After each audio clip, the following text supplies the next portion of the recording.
the third question. We had the third question. Go ahead. Oh, can you hear me? Yeah. No. Okay, cool.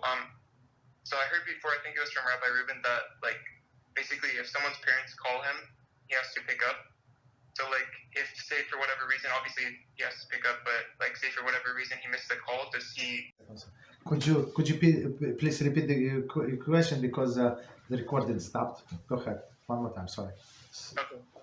So I think I heard from Rabbi Reuben before that what is it? Oh, if someone's parents call him, he has to answer for like kibud, abba, aim. But like say for whatever reason he missed the call, and it was like his own fault though. Like he wasn't driving or something like that. Is he just missing out on merit, or is he like actually making a sin?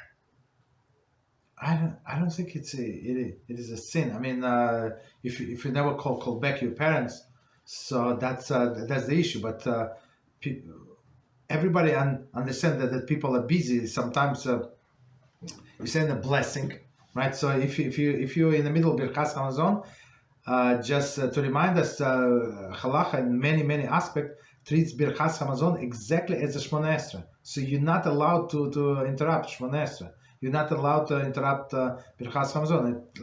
At least three first blessings, because they're biblical.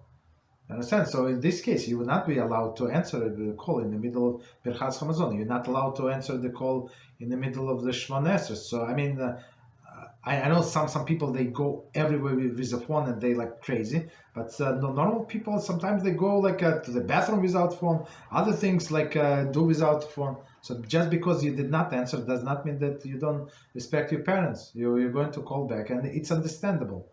It's not normal when person always answer. I mean, when you may be in a 911 department, so yeah, of course, they pay you to answer. But otherwise, like, it's not like you ignoring. So that's normal not to answer. Or call back when it is convenient. Good question. Very interesting. Go ahead. Thank you, Rabbi. Yes, you're welcome.